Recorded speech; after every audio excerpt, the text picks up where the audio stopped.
क्या सत्ता से सवाल पूछना, क्या सत्ता का विरोध करना, क्या सत्ता के खिलाफ बोलना एक गुनाह हो गया है? और शायद इस पर सब लोग हां कहेंगे, क्योंकि इन दिनों जो प्रचलन चल रहा है, सत्ता का विरोध करने वाला चाहे विधायक हो, चाहे सांसद हो, फिर आम आदमी की तो बिसात क्या है। दरअसल यह सिर्फ किसी राज्य की बात नहीं है, पूरे देश में अलग अलग जगह पर ऐसे बहुत सारे वाकये देखने को आपको मिल जाएंगे, जब सत्ताएं अपने सांसद विधायकों के अलावा अगर अन्य पार्टी का सांसद विधायक सवाल पूछ रहा है तो उसकी ना परवाह कर रही है, और परवाह करना तो छोड़िए, उसकी सुरक्षा हटाने जैसी बातें करने लगता है। उन पार्टी के कार्यकर्ताओं पर मुकदमे जैसे काम होने लग जाते हैं। और राजस्थान में अब यह परंपरा शुरू हुई है, आगे जाकर कहां रुकेगी। क्या सत्ता का विरोध करना गलत है? सत्ता से सवाल पूछना गलत है? और सवाल पूछ लिया तो सत्ता को सवाल का जवाब देना चाहिए, लोगों के सामने देना चाहिए, उस व्यक्ति को निरुत्तर कर देना चाहिए, उस सांसद को निरुत्तर कर देना चाहिए, उस विधायक को निरुत्तर कर देना चाहिए सत्ता की तरफ से जो इस तरह के सवाल पूछ रहा है, अगर सत्ता अपनी बात पर खरी है तो। और अगर सत्ता अपनी बात पर खरी नहीं होती है तो फिर वह सवालों से डरती है। यह पूरे देश में इस तरह का प्रचलन चल रहा है। और राजस्थान में यह चर्चा इसलिए तेज हो गई है कि विरोध प्रदर्शन करना विपक्ष का काम है, सत्ता के खिलाफ वह करता है, सवाल पूछता है। सवाल पूछने के तरीके अलग अलग हो सकते हैं, आरोप लगाने के तरीके अलग अलग हो सकते हैं, लेकिन इसका मतलब यह नहीं है कि सत्ता फिर ताकत का इस्तेमाल करने लग जाए और ताकत का इस्तेमाल करते करते राजनीति का रूप ही बदल जाए। जी हां, आज इस पर करेंगे बात। मैं हूं जर्नलिस्ट योगेश के शर्मा। चैनल पसंद आए तो लाइक और सब्सक्राइब जरूर करें। तो राजस्थान की बात करते हैं। राजस्थान में पिछले एक सप्ताह से जो वातावरण बन चुका है, वातावरण भैराणा धाम आंदोलन से पहले बन गया था। गिरल का आंदोलन चल रहा है सरहदी क्षेत्र में, वहां विधायक निर्दलीय रविंद्र सिंह भाटी आंदोलन पर बैठे। आंदोलन लंबा चल रहा है, कुछ लोग उस आंदोलन को ठीक कह रहे हैं, कुछ लोग उस पर आरोप लगा रहे हैं। खैर, मैंने पहले भी कहा, आरोप प्रत्यारोप की राजनीति हर आंदोलन से जुड़ी है, हर सत्ता से जुड़ी है, प्रशासन से जुड़ी है, राजनीति से जुड़ी है, ये चलती रहेगी।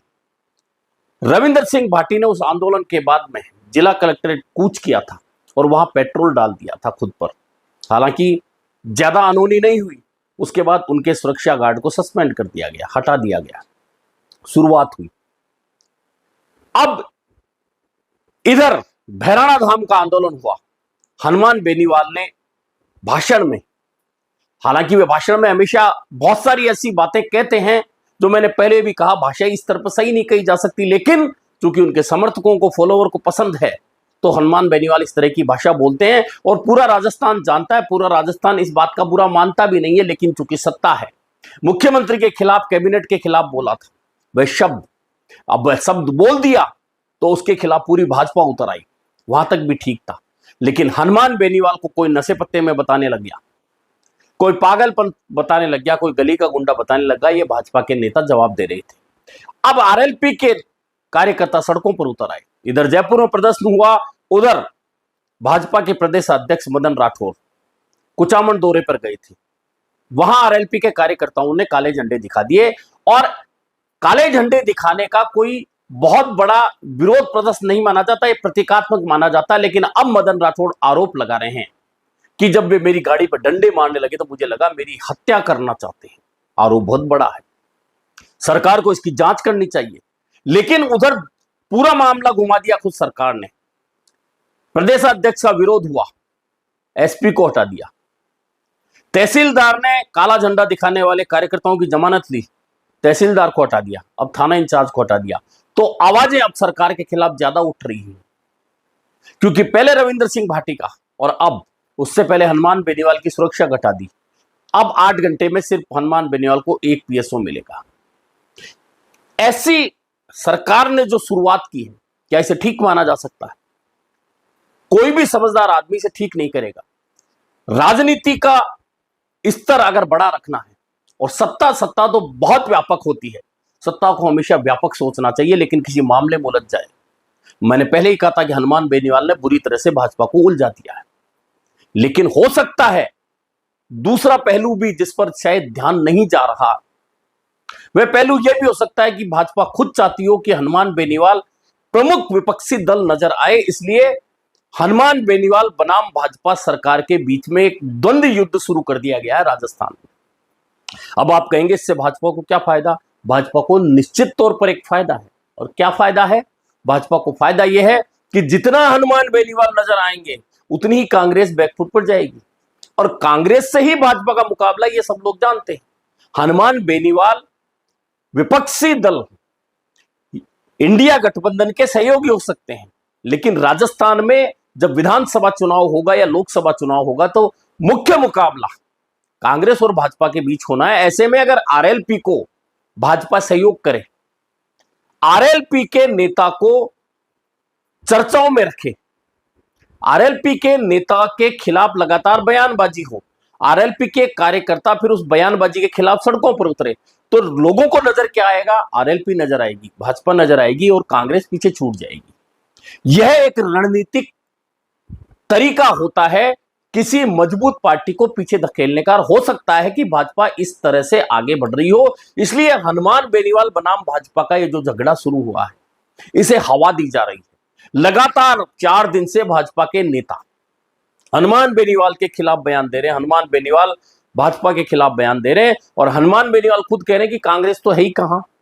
मैं हूं, मेरे कार्यकर्ता हैं, सड़क पर लड़ रहे हैं, हर समस्या के लिए लड़ रहे हैं। बात सही भी है। हालांकि पिछले दिनों कांग्रेस सड़कों पर उतरी, चाहे वह नीट का मुद्दा हो, किसानों का मुद्दा हो, बिजली का मुद्दा हो, तमाम मुद्दों पर या तो बयान आए हैं या प्रदर्शन हुए हैं।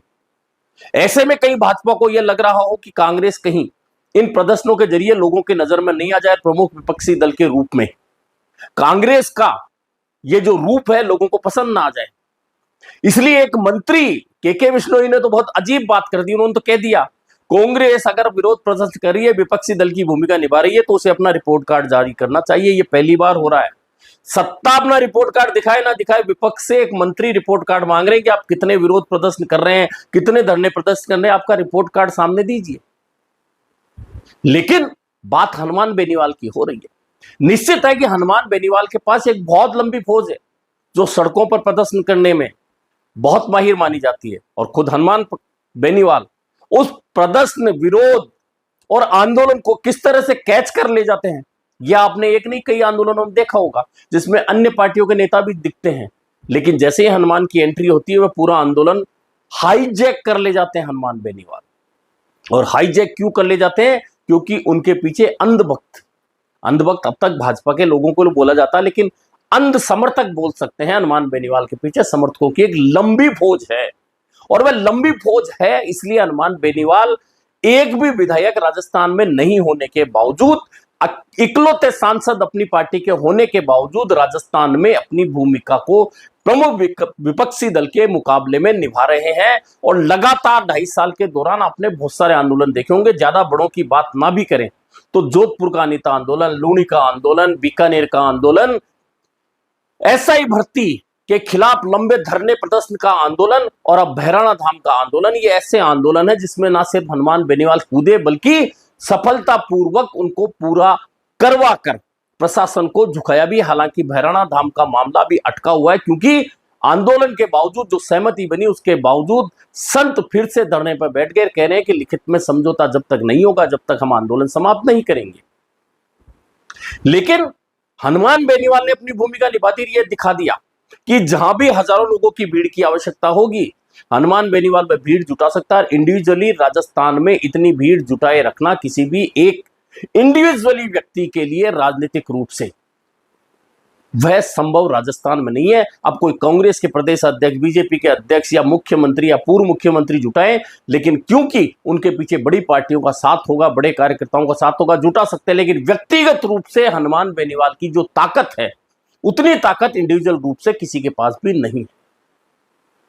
यानी यह सच है, और यही सच वह है जिसका भाजपा कहीं ना कहीं फायदा लेना चाहती है। और उस फायदे के तहत अब हनुमान बेनीवाल बनाम भाजपा का ये जो द्वंद्व युद्ध शुरू हुआ है, इसे लंबा खींचने के पीछे कहीं ना कहीं यह कारण हो सकता है कि इन दोनों की लड़ाई में कहीं ना कहीं कांग्रेस पीछे छूट जाए। और चूंकि कांग्रेस पिछले 10 दिन से जिलाध्यक्षों के प्रशिक्षण शिविर में उलझी हुई है, कल वहां राहुल गांधी भी आ रहे हैं, सारे नेता आकर जा रहे हैं, प्रशिक्षण दे रहे हैं। ऐसे में प्रमुख आंदोलनों से 10 दिन से कांग्रेस दूर है, लेकिन उस भूमिका को पिछले 10 दिनों के दौरान हनुमान बेनीवाल ने ना सिर्फ बखूबी निभाया है, बल्कि ये टकराव जो बना है, टकराव जो पैदा हुआ है सड़कों पर भी, बयानों में भी, भाषणों में भी, और अब आरोप प्रत्यारोप की जो राजनीति शुरू हुई है, उसमें कहीं ना कहीं जो दिख रहा है वह यही स्पष्ट है कि भाजपा हनुमान बेनीवाल को हवा देना चाहती है। भाजपा जितनी हवा हनुमान बेनीवाल को आगे बढ़ाएगी, निश्चित मानिए कांग्रेस को कहीं ना कहीं उसका नुकसान होगा, क्योंकि भाजपा बहुत अच्छी तरह से जानती है, राजस्थान के राजनीतिक लोग बहुत अच्छी तरह से जानते हैं कि हनुमान बेनीवाल जितने ताकतवर होंगे, जितनी उनकी चर्चा होगी, विधानसभा चुनाव 2028 में उनकी ताकत बढ़ेगी। भले ही सीटें कितनी जीतेंगे यह अभी भविष्य के गर्भ में क्या होगा क्या नहीं होगा नहीं पता, लेकिन वे गणित कम से कम 50 से 60 सीटों का बिगाड़ेंगे, ये सबको पता है। और हो सकता है भाजपा को सत्ता में बने रहने के लिए कहीं ना कहीं हनुमान बेनीवाल की इस रणनीति की जरूरत पड़ जाए। ऐसे में कांग्रेस को मुख्य विपक्षी दल के रूप में से गायब करके हनुमान बेनीवाल की एंट्री कराए रखना, हनुमान बेनीवाल से उलझे रहना भाजपा की कोई आगे चलकर कोई सफल रणनीति बन सकती है। लेकिन फिलहाल बहुत जल्दी ये चर्चाएं हो रही है, लेकिन चूंकि हनुमान बेनीवाल है, मैंने कहा कि किसी भी आंदोलन को हाईजैक कर लेते हैं, और हाईजैक ही नहीं करते, उसे सिरे तक पहुंचा देते हैं, और जनता के अंदर ये चर्चा है, और चर्चा के चक्कर में अब वे गाड़ियों के पीछे न्याय योद्धा के रूप में लगे हुए दिख जाएंगे। और ये न्याय योद्धा बहुत सारी जगह न्याय दिला रहा है, यह भी सच है, लेकिन क्या प्रमुख विपक्षी दल बनाने की भाजपा की कोशिश, क्योंकि रणनीतिक रूप से सफल हो सकती है लेकिन संवैधानिक रूप से सफल नहीं हो सकती, क्योंकि विधायक और सांसदों के रूप में कांग्रेस के पास ज्यादा ताकत है, दल के रूप में कांग्रेस बड़ा दल है जो पूरे राजस्थान में है। ऐसे में असल मुकाबला तो आखिर में जाके भाजपा और कांग्रेस का ही होना है, लेकिन जब तक कांग्रेस को परिदृश्य से गायब रखने में भाजपा सफल रहेगी, यही उसकी एक तरह से राजनीतिक सफलता कही जा सकती है। अभी के लिए इतना ही, फिर मिलेंगे नए मुद्दे पर चर्चा के साथ।